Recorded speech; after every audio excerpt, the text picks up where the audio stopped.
The string quartet faltered, a single violin screeching into the silence as Lachlan Hayes saw her. Perched on a small, candlelit stage, bathed in the amber glow of the reception tent, was Ilara. His Ilara. Her guitar rested on her lap, a familiar, worn Martin acoustic. But it wasn't the guitar that stole the air from his lungs, nor the soulful, melancholy melody she began to play. It was the gentle, unmistakable swell of her belly beneath the simple navy dress. Pregnant. His ex-wife, the woman he'd let walk away 8 months ago, was pregnant, and she was singing at his wedding. The late August sun bled gold across the Napa Valley vineyards, casting a halo around the sprawling Hayes estate. It was a scene ripped from a magazine, a testament to the kind of wealth that could command perfection. Ivory roses and eucalyptus draped every surface of the reception tent, their scent mingling with the expensive perfume of the guests. Lachlan stood beside his new wife, Serafina, a vision in handcrafted lace, her smile as dazzling as the diamond on her finger. He was playing his part, the dutiful groom, the titan of tech who'd finally been tamed. He'd just raised a crystal flute of champagne, the toast to his future still echoing, when the music changed. The polished 5-piece jazz band that had been playing breezy standards faded out. A single spotlight bloomed at the far end of the tent, illuminating a small, secondary stage he hadn't noticed before. Serafina squeezed his hand, her nails digging slightly into his skin. "I have a surprise," she whispered, her voice a confection of honey and triumph. "A special musical guest. Someone I know you'll appreciate." Lachlan forced a smile, assuming it was some Grammy-winning artist Serafina's father had pulled strings to book. He turned, his gaze following hers, and the world tilted on its axis. It was Ilara. Her auburn hair, longer now, was braided loosely over one shoulder.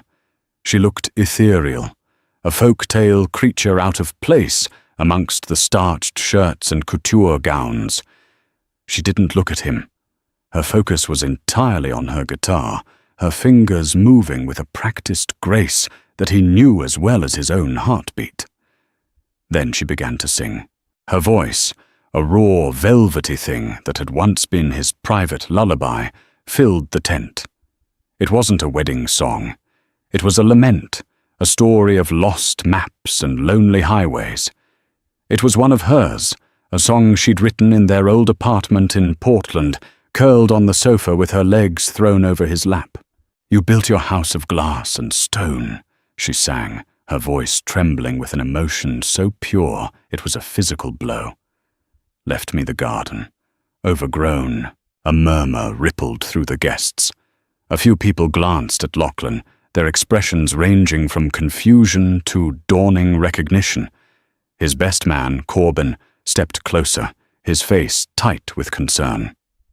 "Lachlan? Is that—" Lachlan couldn't answer. He was paralyzed, his mind a frantic scramble of calculations and denials.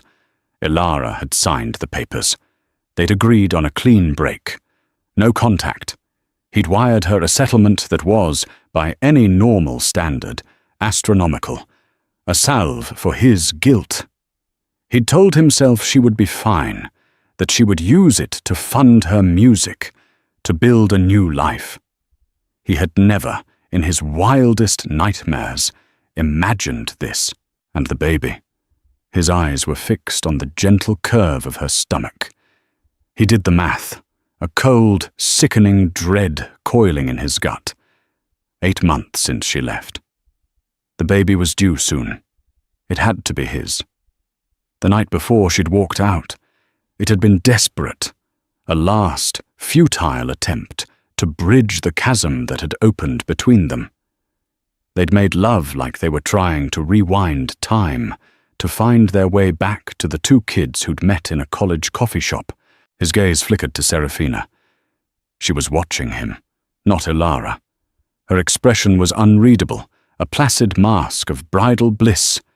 But her eyes, those sharp, intelligent eyes held a glint of something else. Something calculating. Had she known? Was this a surprise? A test? A public execution? Elara's voice soared into the chorus, a heartbreaking cry that seemed to silence every other sound in the valley. And oh, the silence. It's a sound I know. A seed you planted, afraid to grow. The lyrics were a dagger. A seed. His mother, sitting at the family table, dabbed her eyes with a silk napkin, likely thinking it was just a beautiful, sad song. She had never liked Elara, considering her an unambitious distraction for her son. Lachlan's father looked thunderous, his jaw set like granite. He recognized Elara, and Lachlan could feel the heat of his fury from across the tent. He felt trapped, a specimen under a microscope. Every guest was a witness.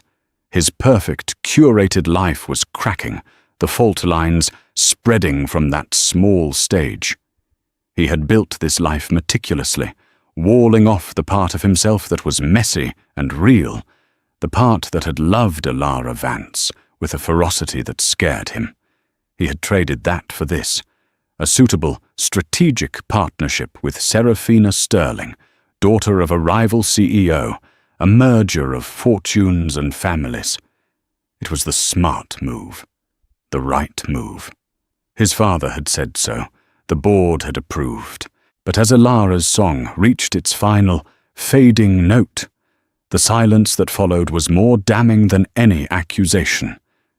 In that quiet Lachlan Hayes, the millionaire groom, understood one soul-shattering truth. He had left more than a garden overgrown. He had left a part of his soul behind, and it had just returned, with a heartbeat of its own, to claim its due. 8 months earlier, the air in their Portland apartment had been thick with unspoken words. The divorce papers sat on the reclaimed wood coffee table Elara had proudly bought at a flea market, a stark white rectangle on the warm, familiar surface.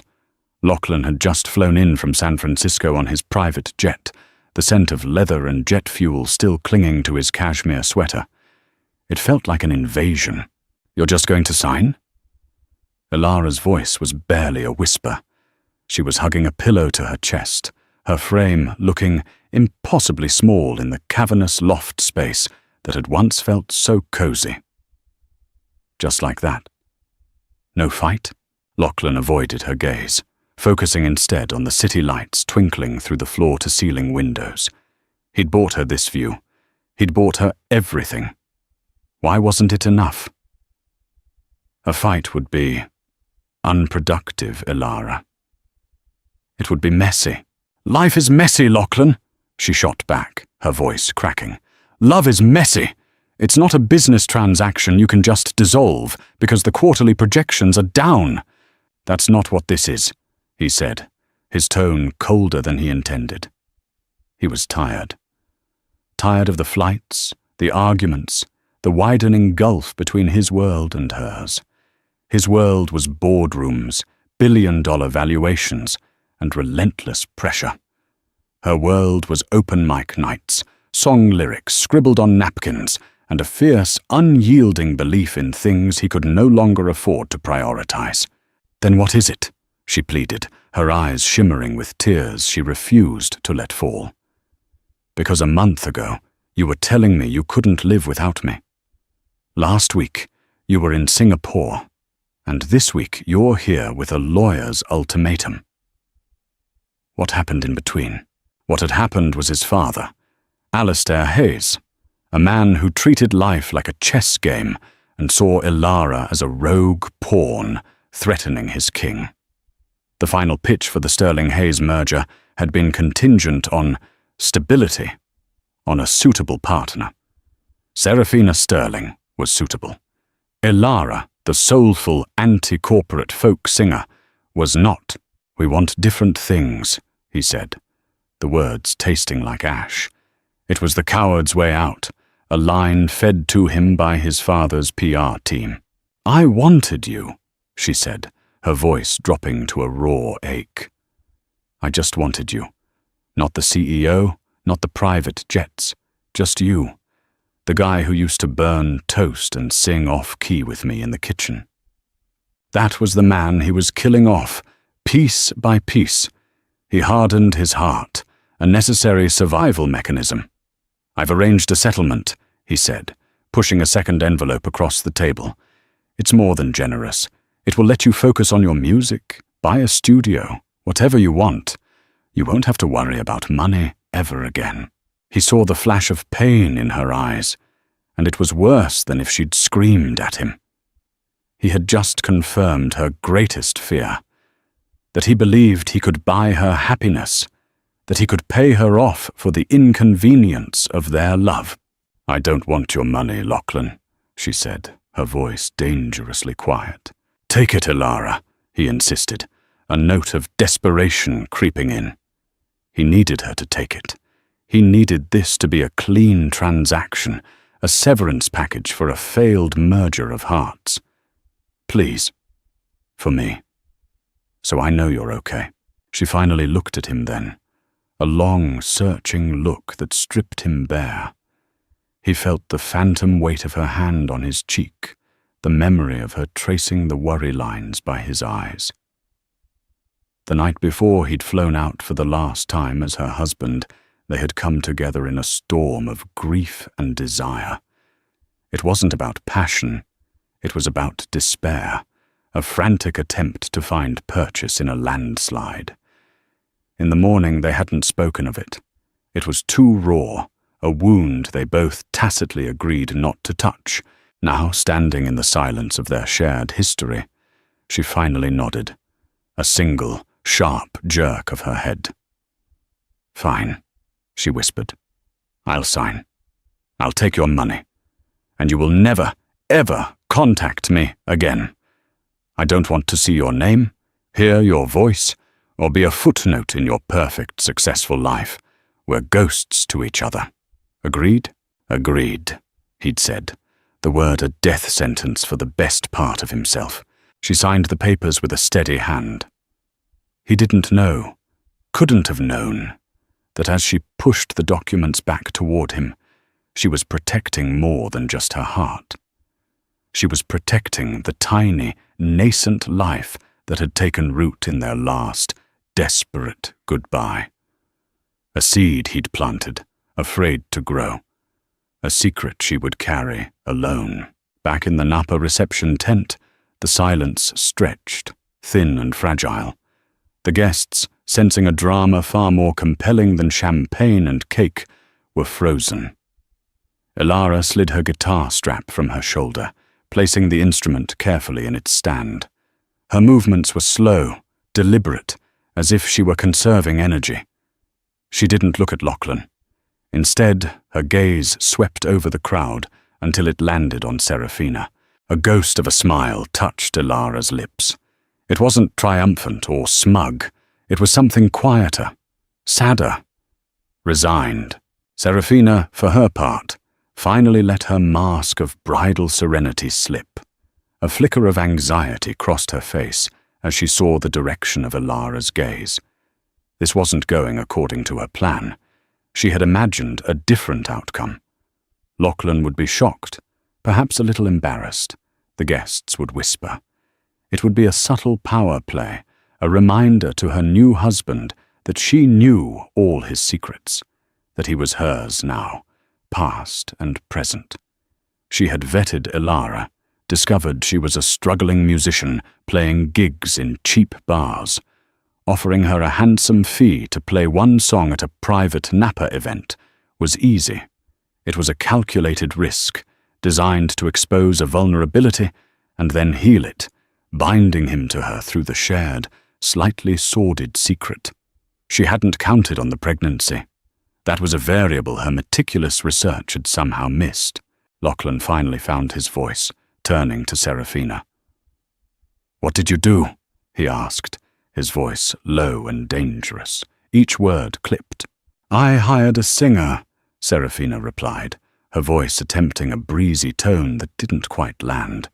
"She came highly recommended." "Don't lie to me, Serafina. Not now. Before she could answer, Ilara picked up the microphone. Her voice, no longer singing, was soft but carried an undeniable weight that commanded the attention of every person in the tent. "Thank you, Serafina, for this opportunity," she began, her eyes still locked on the bride. "It's a beautiful wedding. And thank you, Lachlan." She finally turned her head, and her clear, green eyes met his. The world narrowed to the space between them. For the settlement, it was, as you said, very generous. The crowd gasped. The whispers grew louder. This was no anonymous singer. This was the ex-wife.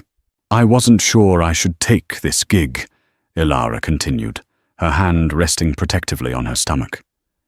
"It felt complicated. But your wedding planner, a Mr. Davies, was very insistent.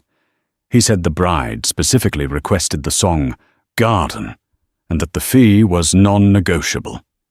She paused, letting the implication hang in the air.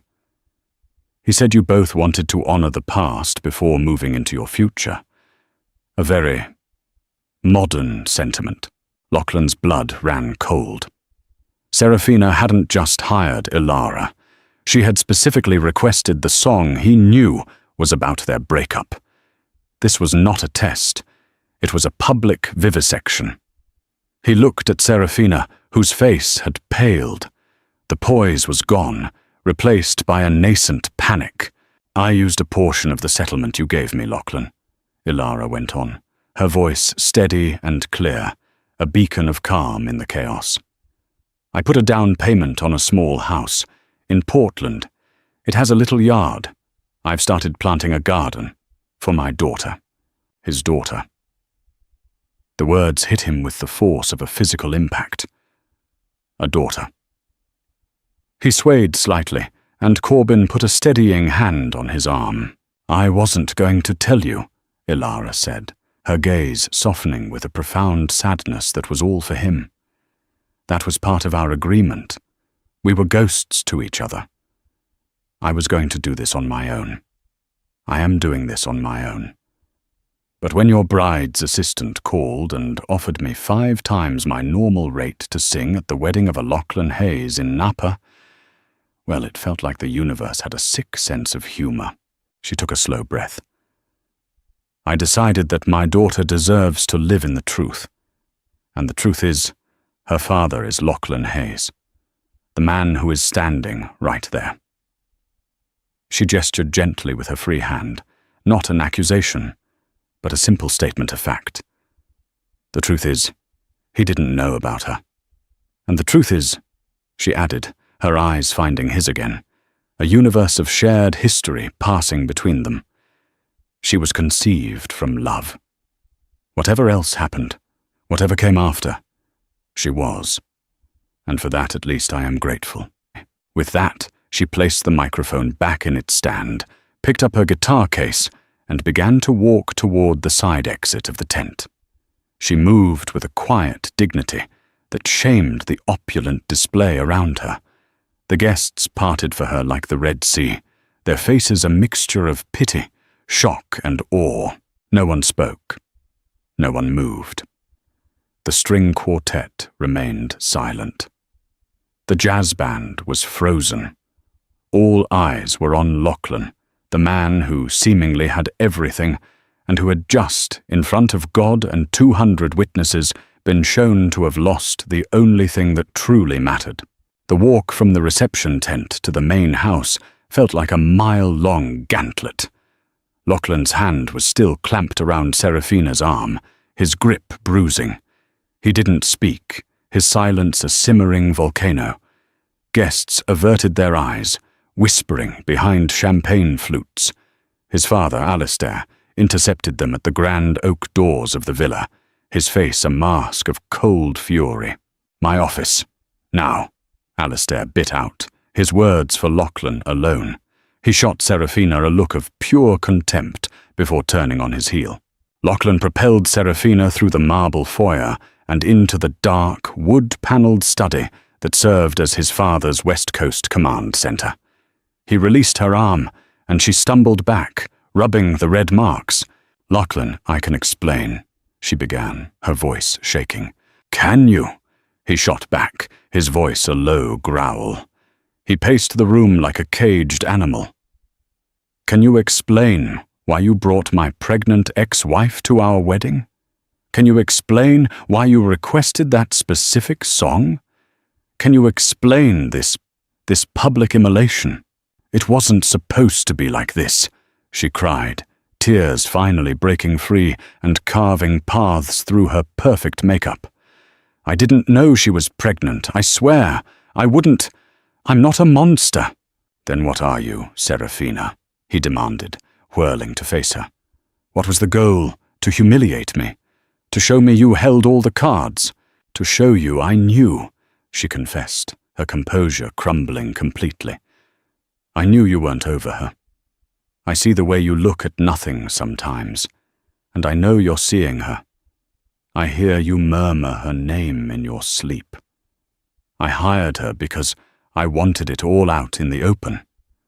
I wanted you to see her, as she is now, a struggling singer, and then look at me, at this life we are building. I wanted you to choose me, consciously, to close that chapter for good. It was supposed to be our secret, a final, cleansing fire." Her logic was so twisted, so steeped in the strategic machinations of their world, that it almost made a perverse kind of sense. In their circles, love was a negotiation, and marriage a merger. Vulnerabilities were assets to be acquired and controlled. She hadn't sought to destroy him, but to possess him more completely. The pregnancy, however, was a grenade she hadn't anticipated. "A cleansing fire?" Lachlan laughed, a harsh, humorless sound. "You set off a bomb, Serafina, in the middle of our lives. My life." "Our life," she corrected him, stepping forward, her tone pleading. "We can fix this. We'll release a statement. We'll say she's a troubled ex-wife extorting you. We'll question the paternity." "My father—" "Stop," Lachlan commanded, holding up a hand. The mention of her father, of PR statements and paternity tests, was like ice water in his veins.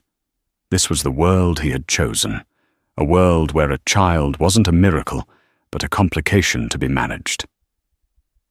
"Just stop talking." The office door opened, and Alistair Hayes entered, closing it softly behind him. He ignored Serafina, his cold blue eyes fixed on his son. "She has to go," Alistair said, his voice flat and absolute. "What?" Lachlan asked, confused. "The singer, Ilara. We find her. We pay her. She signs a non-disclosure agreement, so airtight it could survive a nuclear blast. We make this go away." "She's having my child," Lachlan said, the words feeling foreign and monumental on his tongue. "My daughter," Alistair scoffed, waving a dismissive hand. "Allegedly. And even if it is yours, it changes nothing. It's a distraction, a liability. We are in the middle of the most important merger of our company's history. The markets open on Monday. Do you have any idea what this circus will do to the Sterling Hayes stock price?" The sheer, brutal calculus of his father's words struck Lachlan with the force of a physical blow. He looked from his father's unyielding face to Serafina's tear-streaked one. They were the same. They saw the world as a balance sheet, and his unborn daughter was a red ink entry that needed to be erased. "This is not a business problem, Dad," Lachlan said, his voice quiet but firm. "Everything is a business problem," Alistair countered. "You made a mess, Lachlan, years ago by getting involved with that girl. You fixed it when you ended it. Now this is just a loose end. I'll have my legal team draft the paperwork." "No." The word was small, but it filled the room.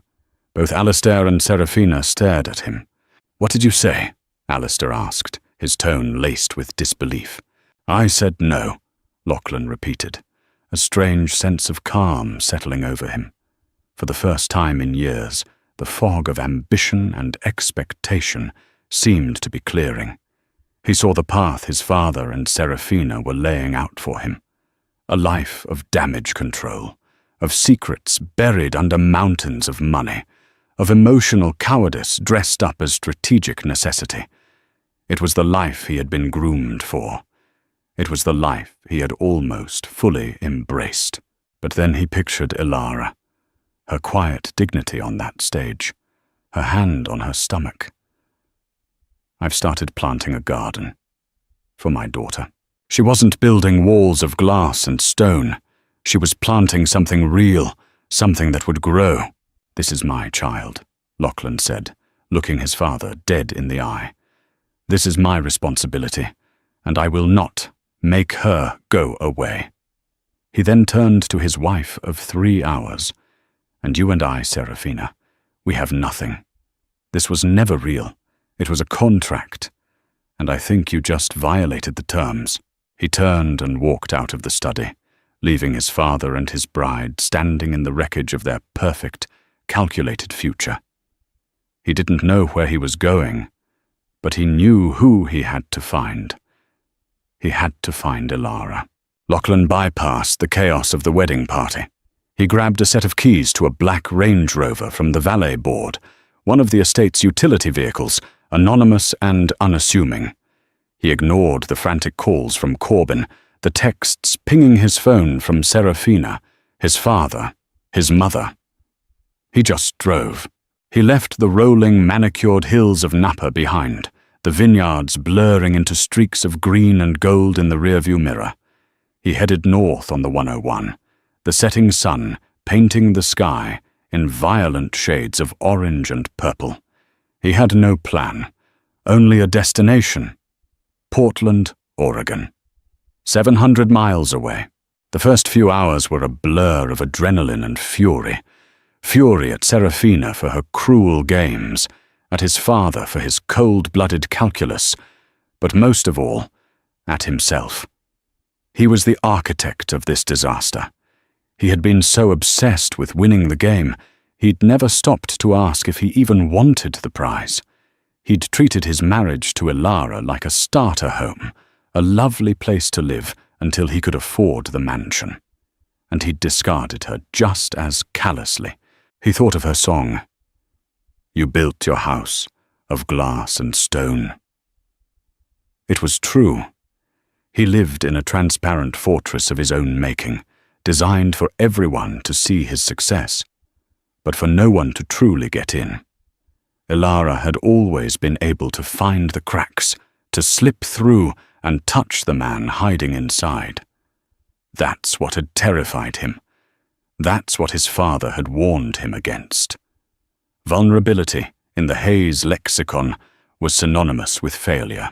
As darkness fell and the highway stretched into a hypnotic ribbon of asphalt and light, his anger began to cool, replaced by a profound, hollow ache. A daughter. He was going to have a daughter. He tried to picture her. Would she have his dark hair, Ilara's green eyes? Would she love music? Would she be stubborn and funny and fierce like her mother? The thought was both terrifying and exquisitely beautiful. It was a future he had forfeited, a gift he had unknowingly thrown away. He stopped for gas and coffee, somewhere in Northern California, the air crisp and smelling of pine. Inside the grimy convenience store, fluorescent lights hummed overhead.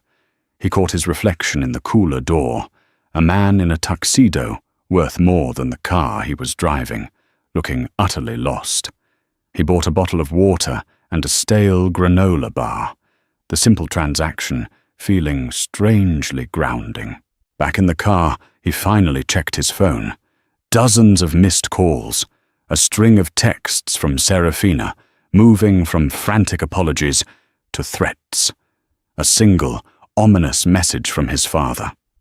"You are making the biggest mistake of your life."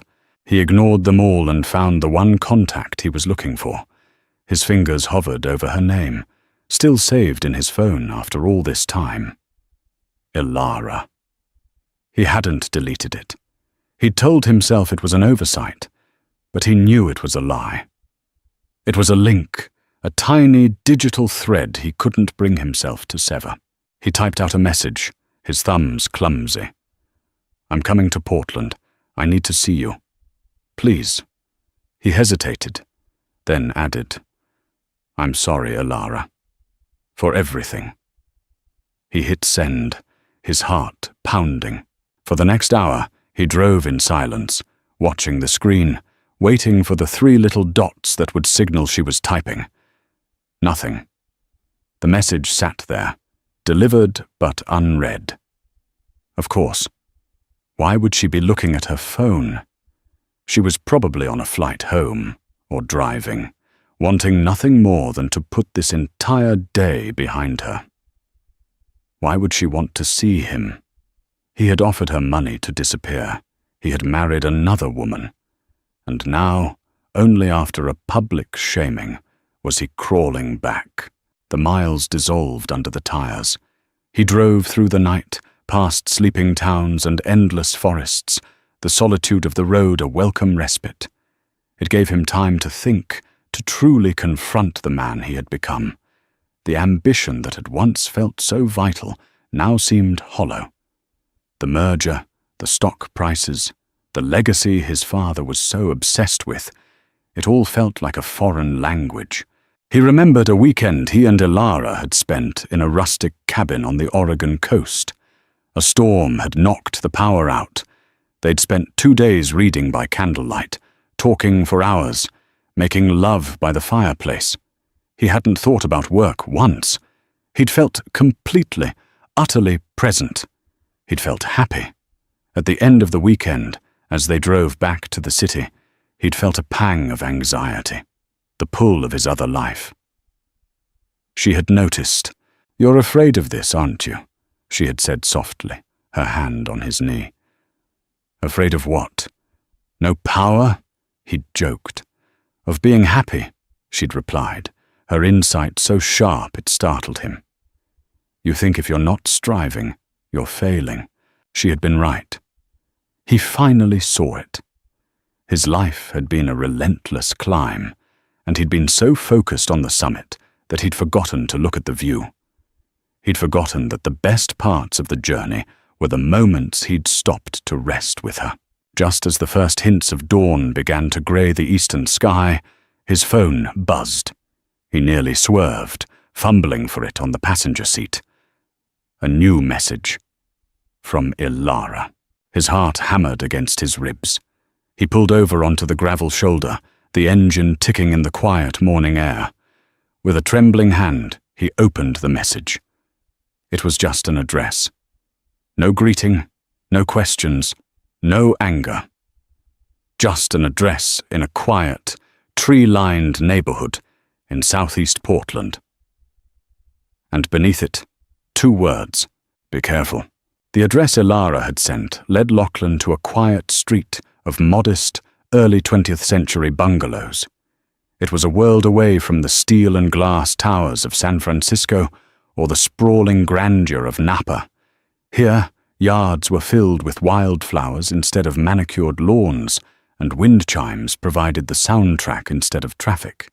He found her house, a small, craftsman-style home, painted a cheerful shade of sage green, with a welcoming front porch. And in the small patch of front yard, there it was. A fledgling garden. Small wooden markers identified rows of what looked like lavender, tomatoes and herbs. A garden for her daughter. He parked the Range Rover down the street, feeling like an alien in his mud-splattered luxury vehicle. His tuxedo was rumpled, his face covered in a night's worth of stubble. He looked like a man who had fled his own life, which was exactly what he was. He walked to her door, his expensive leather shoes silent on the cracked sidewalk.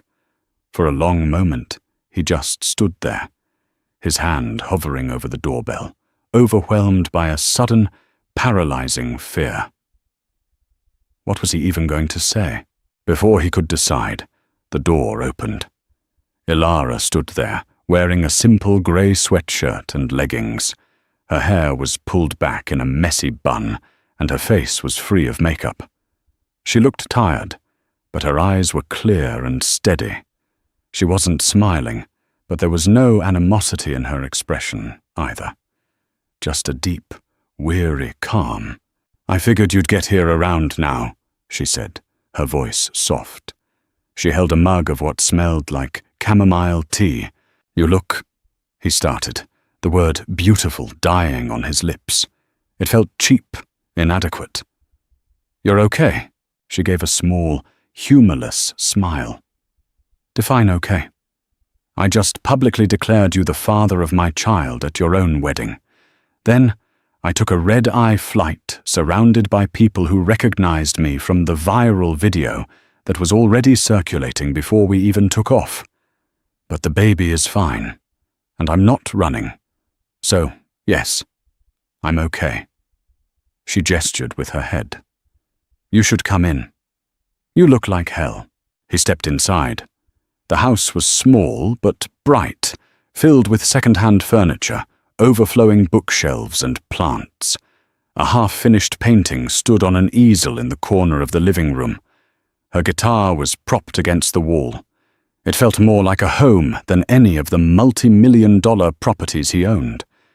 It felt like her. "Can I get you something?" she asked, moving toward the small kitchen. "Coffee, water, an annulment lawyer?" "Water is fine," he said, ignoring the barb. "Elara, why did you come to the wedding?" She paused, her back to him, and filled a glass from the tap. She took her time before turning around, her expression thoughtful. "At first it was about the money. I won't lie. It was a staggering amount for one song, enough to pay off my student loans and set up a proper nursery. When I saw the name was yours, my first instinct was to say no. Pride, you know." She handed him the glass, their fingers brushing for a fleeting second. "It was like a jolt of electricity. But then I thought about it," she continued, sinking onto the sofa and cradling her belly. "I thought about this little girl. I thought about the life I'm bringing her into. I don't want her to have a life of secrets and shame. I didn't want her to be a dirty little secret your family paid to keep quiet. And I just knew, that's what your father would try to do if he ever found out." He winced, the accuracy of her prediction hitting home. "So I decided to take control of the narrative," she said, her voice gaining strength. "I wasn't going to be the pathetic ex-wife showing up to make a scene. I was going to be a mother, telling the truth in the most public way possible, so that it could never be buried. It wasn't for you, Lachlan. It wasn't to hurt you or Serafina. It was for her, so that one day, when she asks about her father, the story isn't some sordid tale whispered behind closed doors. The story is that her mother stood on a stage and told the world, 'This is my child, and she matters.'" He sank into the armchair opposite her, the simple glass of water feeling heavy in his hand. He had been so wrapped up in his own drama, his own humiliation, that he hadn't considered her motives. He'd seen it as an act of revenge or desperation. He hadn't seen it for what it was, an act of profound maternal love and protection. It was fierce. It was brave. It was everything he had once loved about her. "Why didn't you tell me, Elara?" he asked, his voice thick with emotion. "When you found out? Why didn't you call me?" Her expression softened, a flicker of the old pain surfacing in her eyes. "And say what?" "Hi, Lachlan. Congratulations on your engagement to the heiress. By the way, remember that night we tried to say goodbye? Well, a little piece of it stuck." "What would you have done?" "I would have—" he started, but he stopped. What would he have done? A month ago, consumed by the merger, terrified of his father, he would have seen it as a problem, a complication. He would have thrown money at it. He would have tried to manage it. He wouldn't have been the man she needed. the man their daughter needed. He couldn't lie to her. Not anymore, I don't know, he admitted, the truth a bitter pill. I honestly don't know. And that's the problem, isn't it? She just nodded, a silent acknowledgement of the chasm that had separated them, a chasm he was only now beginning to understand the true depth of. The silence stretched between them, filled not with anger, but with the weight of 8 months of secrets and a lifetime of what-ifs. The video had, as Ilara predicted, gone viral. By the time the sun was high over the West Coast, Hayes' Wedding Singer was trending on every social media platform. The initial clip, shot on a guest's phone, was grainy and chaotic, but it was quickly followed by a professionally shot version, leaked from the official wedding videographer, a clean, multi-angle edit, complete with crystal-clear audio of Ilara's song and her subsequent speech. The leak was too fast, too perfect. It was a professional hit job. In a sterile conference room in a San Francisco high-rise, Serafina Sterling watched her father, Marcus Sterling, pace in front of a bank of television screens, all showing the same damning footage. Marcus was a man of calculated rage, his fury a cold, precise weapon, unlike Alistair Hayes's hot-tempered bullying. "Did you leak the professional footage?" he asked his daughter, not even bothering to look at her. "No," Serafina said, her voice small. She was still in her multi-$1,000 travel suit from the day before, looking like a ghost of the triumphant bride she was supposed to be. The wedding was over. The marriage was likely dead on arrival. "Don't lie to me, Serafina," Marcus said, his voice dangerously low. "The videographer is one of ours. The footage wouldn't have been released without a directive. Your directive," Serafina finally broke. "I had to. Lachlan was gone. Alistair was calling me a liability. The narrative was spinning out of my control. The early phone videos made her look like a victim, a lovesick waif. The professional footage, it makes her look calculating. It shows her locking eyes with me. It includes my surprise introduction. It adds context. It paints a different picture. It paints the picture of my daughter being publicly cuckolded and then attempting a clumsy, transparent smear campaign against the pregnant mother of her husband's child," Marcus retorted, finally turning to face her. His eyes were like chips of ice. "You've made us look weak. You've made the Sterling name look foolish." "I was trying to protect our position," she argued, standing up. "This whole merger was predicated on a stable union. When that was threatened, I tried to manage the fallout. I tried to do what you would do, what you taught me to do." "What I taught you," Marcus said, stepping so close she could feel the cold radiating from him, "is to never start a fight you don't know for a fact you can win. You picked a fight with a penniless folk singer, and you lost in front of the entire world because you were sloppy. You didn't know she was pregnant. That was the fatal miscalculation. An emotional, amateur mistake. The criticism, coming from the man whose approval she had spent her entire life chasing, was devastating. Serafina had always been the perfect daughter, the brilliant strategist, the one who understood that legacy and power were the only things that endured. She had seen the marriage to Lachlan not as a romance, but as the crowning achievement of her career, the merger of two dynasties, with her at its heart. Ilara was supposed to be a ghost, a footnote she could elegantly exorcise. Instead, the ghost had materialized and rewritten the entire story. "What do we do now?" she asked, her voice trembling. "Now," Marcus said, turning back to the screens. "We pivot. Alistair Hayes is a dinosaur. He thinks he can solve this by burying the woman under a mountain of cash and NDAs. He's wrong. The world has changed. Public perception is capital.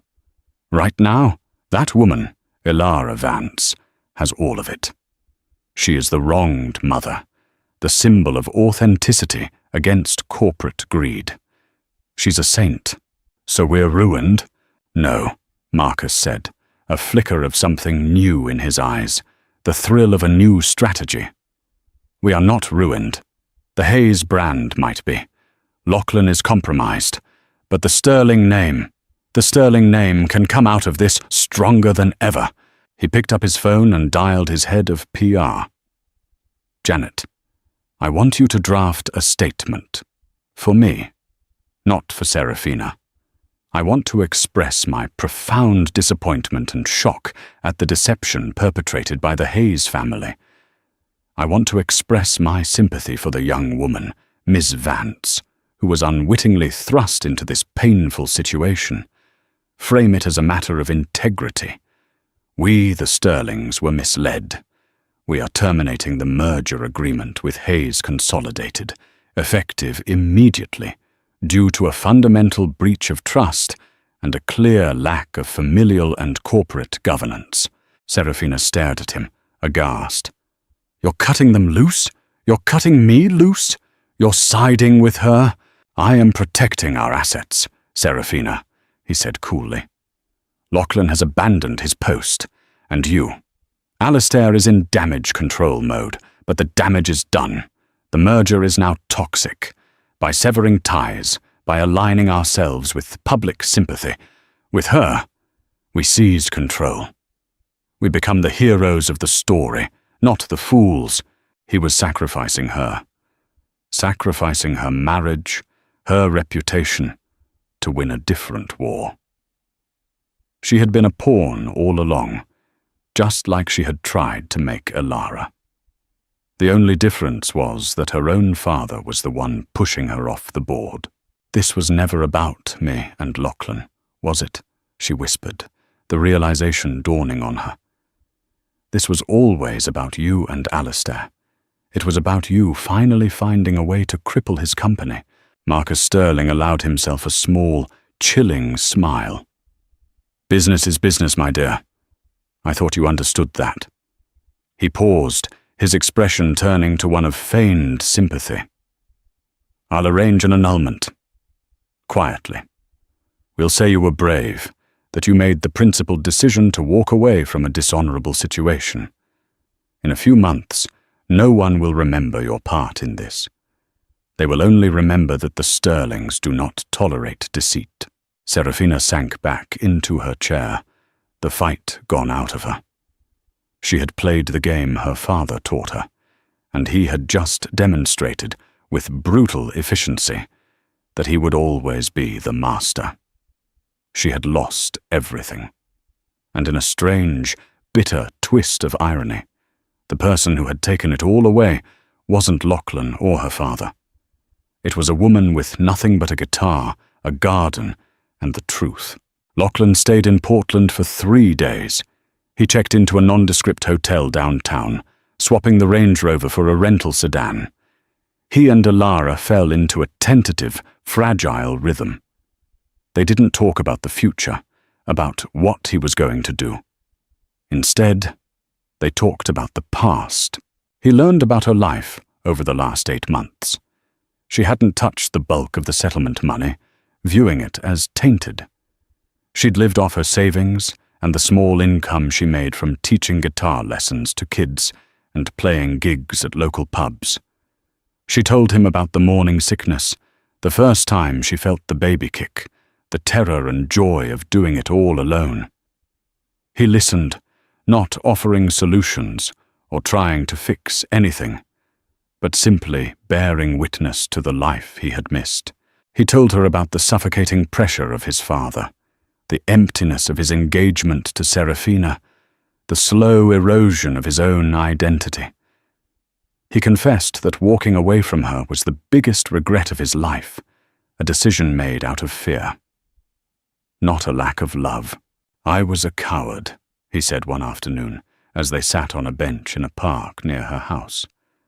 I was afraid of not living up to my father's expectations, but I was more afraid of failing you.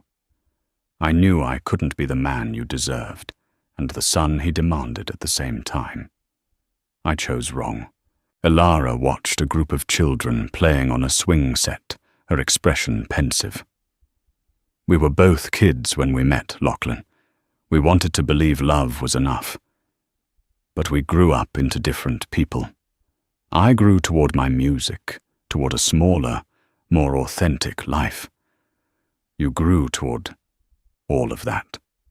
She gestured vaguely, encompassing the world of power and wealth he inhabited. Maybe this was always going to happen. I don't believe that, he said quietly. I believe I gave up. The news of the Sterling Hayes merger collapse hit on the second day.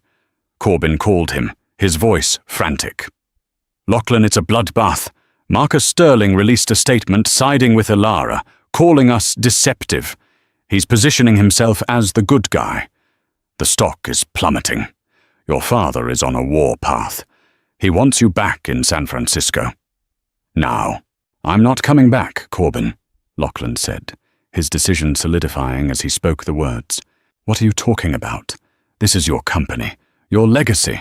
No, Lachlan said, looking out his hotel window at the rain-slicked Portland streets. It's my father's legacy.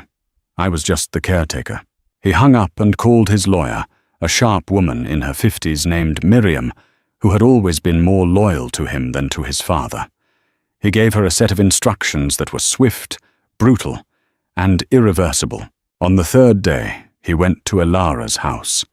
He found her in the backyard, kneeling in her garden, gently tending to the small plants. I'm leaving, he said, and he saw a flicker of disappointment in her eyes before she masked it. Back to your real life, I guess, she said, not looking up from the soil. I came to say goodbye to that life, he corrected her. He held out a thick manila envelope. This is for you. For our daughter. She eyed it with suspicion. Lachlan, I told you, I don't want your money. It's not what you think, he said. Open it. Hesitantly, she wiped her hands on her jeans and took the envelope. Inside was a set of legal documents. She scanned the first page, her eyes widening. She looked up at him, her expression one of utter disbelief.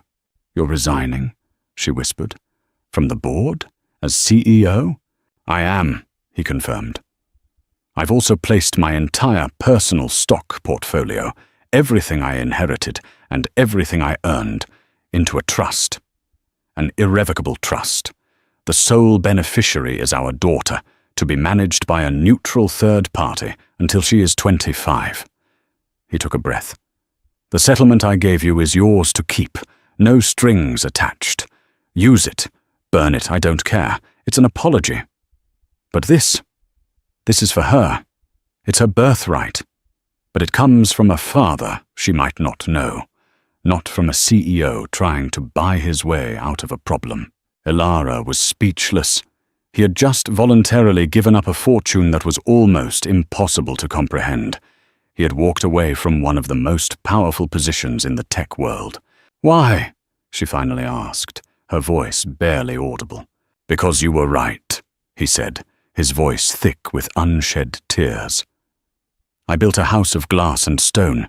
It's empty, Ilara, and it's not a place to raise a daughter. You built a garden. I want to see if maybe you'd let me help you tend it.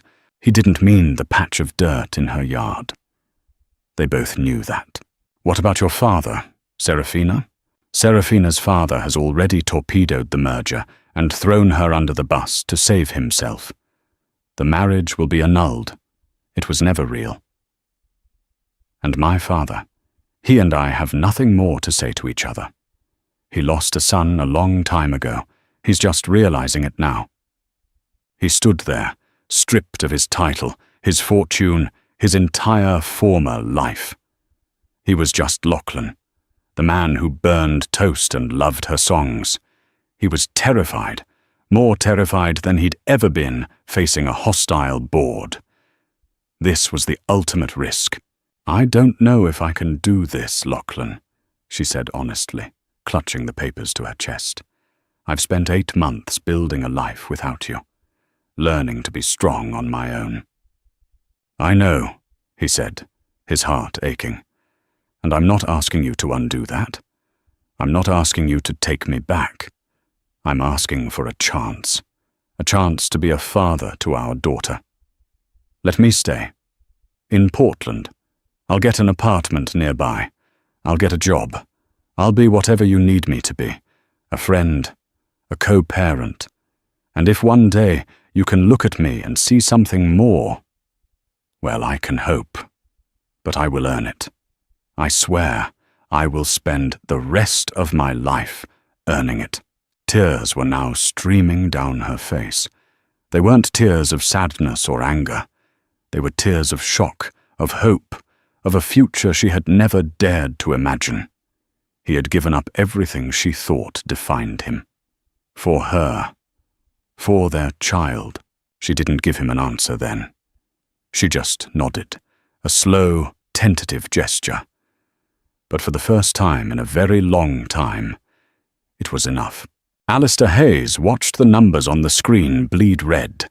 The Sterling-Hayes merger was dead.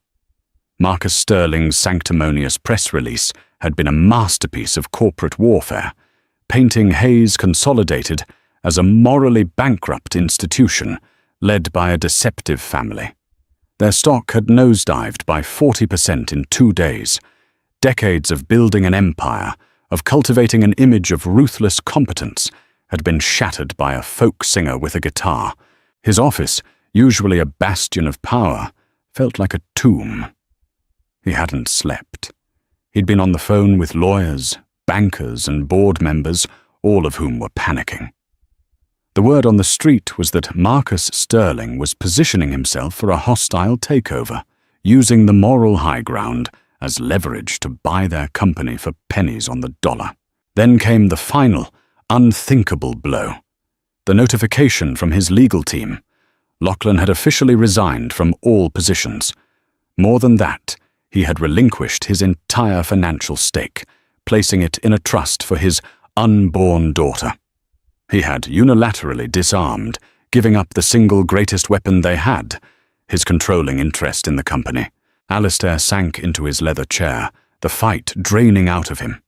He felt a sharp, unfamiliar pain in his chest, a tightness that had nothing to do with stock prices. It was grief. He had groomed Lachlan from birth to be his successor. He had taught him that emotion was a weakness, that love was a luxury, that power was the only real currency. He had pushed him, molded him, celebrated his ruthlessness.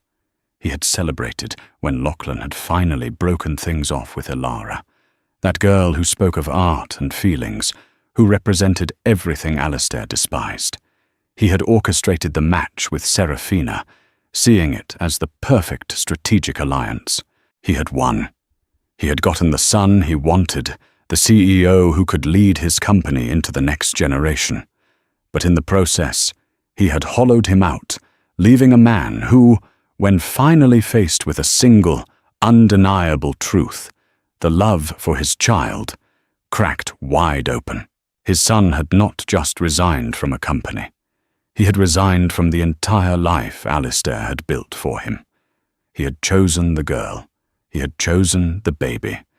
He had chosen a life of nothing. A small house with a garden in some drizzly corner of the country. To Alistair it was a fate worse than death. It was a life of irrelevance. His secretary buzzed him. "Mr. Hayes, Mr. Sterling is on the line for you." Alistair stared at the phone. Marcus Sterling, the victor calling to gloat over the vanquished. With a trembling hand, he picked up the receiver. "Alistair." Marcus's voice was smooth, devoid of triumph. It was worse. It was pitying. "I'm calling as a courtesy. My board has authorized an offer for Hayes Consolidated. It's a fair offer, under the circumstances. It will save your shareholders from being wiped out completely." "You did this," Alistair rasped, his voice hoarse. "You orchestrated this whole thing." There was a pause on the other end. "I played the hand I was dealt, Alistair. Your son, your future daughter-in-law. They gave me an opening. You would have done the same. The difference is, my family is united. Yours is broken." That's why I won. The line went dead. Marcus was right. Alistair looked around the opulent office, at the awards and plaques, celebrating a lifetime of acquisitions and victories. He had acquired everything he'd ever wanted, except the one thing that mattered. He had fought to secure a legacy for his son, and in doing so had driven his son away, dismantling the very legacy he sought to protect. He thought of Lachlan as a boy, a quiet, sensitive child who preferred drawing to spreadsheets. Alistair had systematically crushed that part of him, believing he was making him strong. Now he saw the truth. He hadn't been making him strong. He had been making him brittle, and when the pressure became too great, he had shattered. The pain in his chest intensified. He reached for the glass of water on his desk, his hand shaking violently. He had won every battle but lost the war. He was a king in an empty castle, his son in self-imposed exile, his empire crumbling around him. The price of power, he realized with sickening clarity, was everything else. The following months were a study in quiet reconstruction. Lachlan found a small, two-bedroom apartment a few blocks from Ilara's house. He sold the single asset he had left to his name, a vintage watch his grandfather had given him, and used the money for the deposit and a used car. He started looking for a job. It was a humbling experience. Without the Hayes name and resume, he was just a man in his early 30s with a spotty work history that was impossible to explain. He took a job at a local logistics company, managing warehouse inventory. The pay was a fraction of what he used to make in an hour, but it was honest work. It was his. He saw Ilara almost every day. He respected the boundaries she'd set. He was Lachlan, not Dad yet. He went with her to doctor's appointments, sitting in the waiting room until she came out. He learned to assemble a crib, his hands, more accustomed to a keyboard, fumbling with the tiny screws. He painted the nursery a soft yellow. He helped her in the garden, learning the difference between a weed and a seedling. They talked about everything and nothing. They didn't rehash the pain of the past, but they didn't ignore it either. They were two people getting to know each other again, without the pressures of wealth or expectation. He saw the strength in her he'd never fully appreciated, her resilience, her unwavering moral compass. She saw a change in him, a lightness in his eyes, a genuine smile that reached them for the first time in years. The haunted, driven CRO was gone, replaced by a man who seemed, for the first time, at peace. One rainy Saturday, he was helping her hang the painting from their old loft, the one she'd been working on when he'd left. "I never thought I'd see this again," he said, holding it steady as she hammered in the nail. "I couldn't get rid of it," she admitted. "It was the last good memory." "I have a lot of good memories," he said softly. The storm on the coast, the time we tried to make pasta from scratch and covered the entire kitchen in flour, the first time I heard you play garden. She stopped hammering and looked at him. "You know, for months, I hated that song. It was all about what I'd lost. But I was wrong." "What do you mean?" "It's not about an ending," she said, her hand going to her belly, where their daughter was kicking. "It's about a beginning, about something small and real, growing in the ruins of something big and false. I just didn't see it yet." That evening, as he was about to leave, she stopped him at the door. "Lachlan," she said, her voice tentative, "the guest room is empty. The baby is coming soon. It might be easier if you were here." It wasn't a declaration of love. It wasn't a promise of forever. It was practical. It was cautious. But it was an invitation. An invitation back into the house he had helped make a home. An invitation into the life he had almost thrown away. "I'd like that," he said, his voice choked with emotion. "I'd like that very much." A few weeks later, In the quiet, early hours of the morning, Ilara went into labor. Lachlan was by her side, holding her hand, breathing with her, his presence a steady, unwavering anchor. And when their daughter was born, a tiny, perfect creature with a tuft of dark hair and eyes that promised to be green, the nurse placed her not in her mother's arms, but in his. He looked down at his daughter, his heart expanding with a love so fierce and absolute it dwarfed every ambition he'd ever had. He looked up at Ilara, her face exhausted but radiant, and he saw his entire world, his true north, in her tired smile. "What should we name her?" Ilara whispered. Lachlan thought of the garden, of new beginnings, of hope. "Chloe," he said, the name coming to him with absolute certainty. It meant young green shoot, a new growth, a new life. Ilara smiled, tears of joy rolling down her cheeks. "Chloe," she repeated. "It's perfect." He was no longer Lachlan Hayes, the millionaire. He was just Lachlan, a father, holding his daughter, sitting beside the woman he loved. He was finally home. What a roller coaster of emotions. From a wedding bombshell to a life completely rebuilt, Lachlan and Ilara's journey shows that true wealth isn't about money, but about love, truth, and second chances. Do you think Lachlan made the right decision to give up his fortune? Could you ever forgive a betrayal like Seraphina's? Her father's move was brutal. Was it smart business or just plain cruel? We want to hear what you think. Let us know your thoughts in the comments below. And don't forget to like this video and share it with someone who loves a story about redemption. Subscribe for more emotional stories that will leave you in tears.